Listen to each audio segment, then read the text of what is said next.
Vamos então criar o nosso primeiro projeto React. Para isso, eu estou com o meu terminal aberto aqui e eu vou rodar o seguinte comando: yarn create espaço React-app, esse aqui é sem espaço, tem um tracinho no meio, e o nome da aplicação que a gente quer criar.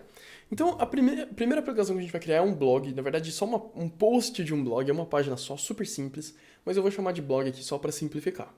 Eu aperto Enter e ele vai rodar esse comando aqui, que vai realizar uma série de coisas pra gente. Então, enquanto ele roda aqui, eu vou tentar explicar mais ou menos o que está acontecendo aqui, tá? A primeira coisa que a gente pode notar é esse pacote Create React App. Todo pacote que começa com esse name create, traço, mais alguma coisa, a gente pode utilizar dessa forma aqui, né? Passando o comando yarn, create, react app. Poderia ser, por exemplo, se a gente estivesse utilizando, por exemplo, Next.js, seria yarn create Next.js e o nome da aplicação, tá? Mas o fato é que é um pacote NPM como qualquer outro, tá? E aí ele vai instalar algumas dependências pra gente. Duas delas são o React e o React DOM. A gente já vai... na verdade tem mais uma, né? O React Scripts também. Esses três pacotes iniciais aqui, a gente vai entender eles com calma depois, o que cada um deles faz. Ele vai... O que mais? Ele está instalando os pacotes, salvou um lock file, tudo bem, isso aqui não é tão relevante agora. Ainda dos pacotes, tudo mais, tá joia. Beleza, quando ele acabou de criar o projeto aqui, ele já sugeriu pra gente os primeiros comandos que a gente pode rodar. Então, vamos lá. Primeira coisa, eu vou acessar esse diretório, né? Então, cd para acessar o diretório do blog. Eu vou também abrir o meu editor de código aqui, né? O VS Code, tá? E aí ele sugere aqui pra gente alguns comandos, né? O yarn start vai iniciar um servidorzinho que a gente vai rodar em modo de desenvolvimento, ou seja, o servidor vai rodar na nossa máquina, e aí a gente consegue ver a aplicação rodando no navegador. Esses outros comandos aqui a gente não precisa se preocupar por enquanto, tá? Esse build aqui a gente utiliza quando a gente vai fazer deploy, ou seja, quando a gente vai enviar a nossa aplicação para a produção. Dependendo da ferramenta que você for utilizar, você nem precisa rodar esse comando aqui, já vai ser mais automático. Yarn test é quando a gente tem testes automatizados e a gente vai rodar isso aqui. E o yarn eject é para tirar essas dependências iniciais, que eu não recomendo, a menos que você saiba o que você está fazendo. Então, basicamente, o comando que você precisa saber nesse momento é o yarn start, tá joia? Então, olha só, eu vou limpar minha tela aqui, só para ficar mais fácil. Vou abrir o editor de textos. Na verdade, eu vou rodar primeiro aqui o comando, né, yarn start. E aí, ele vai automaticamente abrir esse endereço aqui, localhost 3000, lá no meu navegador, tá? E aqui tem um logo não SVG rodando aqui, com o logo do React, e falando pra gente, olha, você pode editar esse arquivo lá na pasta src, app.js, e salvar para recarregar. Então eu vou fazer isso, tá? Olha só, eu vou... deixa eu colocar minha janela nesse canto, e vou colocar o meu editor de textos nesse canto da tela aqui. Aqui dentro da pasta src, né, como ele falou, a gente tem esse arquivo app.js. Eu vou fechar a barrinha lateral aqui só para a gente poder ter mais espaço.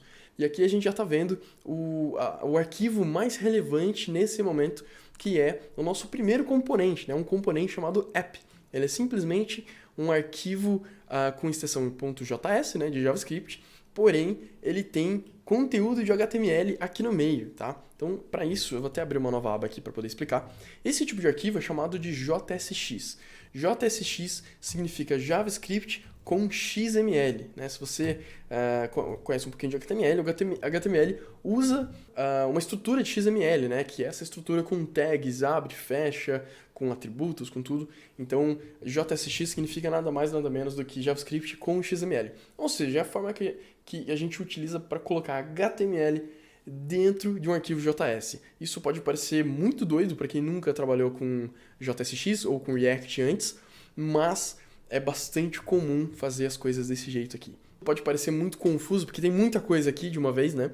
Mas vamos simplificar tudo isso daqui, então. Eu vou apagar tudo que tem aqui, que ele já criou aqui pra gente. Na verdade, eu vou remover até essa classe aqui. E vou remover também essas duas linhas aqui do começo. Vou deixar esse componente o mais simples possível, tá? Então aqui a gente tem uma div. Na verdade, eu vou até mudar essa div, eu vou criar um H1, tá? Um H1 é só um título, né? E aí eu vou escrever Olá Mundo.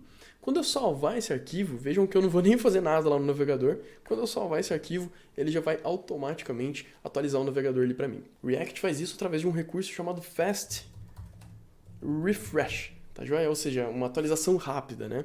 Já teve outras ferramentas que o React tinha antes, Hot Reload e vários outros nomes que eu nem me lembro mais, mas o que ele utiliza hoje em dia chama Fast Refresh e é sensacional porque não só a gente consegue salvar o nosso arquivo e ver em tempo real, como ele também mantém a seção, né, o que a gente chama de estado dentro do React, mas eu vou explicar isso mais pra frente em uma aula futura. O mais legal agora é só você saber que você não precisa ficar indo no navegador e clicando aqui em recarregar toda vez. Basta que você salve o arquivo e pronto, né? Vamos supor que eu coloque um sorriso aqui no final, por exemplo, né? Ele já vai... Ele demora um pouquinho, demora um meio segundo mais ou menos, mas ele aparece lá do outro lado, tá? E eu poderia, por exemplo, aqui ter mais conteúdo HTML, né? Vamos voltar aqui para uma div, por exemplo, e eu posso, por exemplo, colocar aqui uma div, sei lá, um span, por exemplo, e aí eu digito outro texto aqui.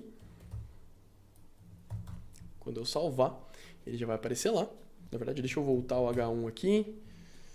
Pronto, então a gente tem um H1 e um span lá dentro. E aí eu poderia, por exemplo, ter outro H1 aqui também. Vamos fechar aqui. Eu poderia ter mais um aqui também, se eu quisesse. Tá com outra coisa. Ou seja, basicamente, a gente está adicionando HTML dentro de um arquivo JavaScript, tá? Então vamos dar uma olhada aqui na estrutura desse arquivo. Como você pode ver, um componente nada mais é do que uma função. Até um tempo atrás, uns anos atrás, era bastante comum a gente criar componentes utilizando classes. Mas hoje em dia é muito mais comum os desenvolvedores utilizarem funções, simples funções como essa daqui, para criar componentes. Isso aqui deixa mais fácil a aplicação, fica mais fácil de testar em termos de testes automatizados, fica mais fácil de escrever código, fica mais limpo, e graças ao React Hooks, que é uma outra coisa que a gente ainda vai ver, a gente consegue utilizar funções para tudo. Antigamente, nem tudo era possível fazer com funções, hoje em dia é. Então você só precisa aprender isso aqui, é uma coisa só para estudar, é muito mais simples e, enfim, o código fica muito mais limpo também, tá? Então a gente tem uma função, tá? Tô abrindo a função aqui, tô fechando ela aqui embaixo, e estou fazendo um export default, tá? Isso aqui não tem nada a ver com React, isso aqui tem a ver com JavaScript moderno, né? Ou seja, a gente tem os imports e os exports. Quando eu faço isso daqui, quando eu faço essa última linha aqui, significa que eu vou poder importar esse arquivo de um outro arquivo JavaScript utilizando a sintaxe import. Ou seja, enquanto que esse aqui está exportando alguma coisa, o outro vai importar alguma coisa. A gente vai entender isso mais pra frente, quando a gente tiver mais de um componente aqui na nossa aplicação. Por enquanto a gente vai ficar só com um mesmo para simplificar.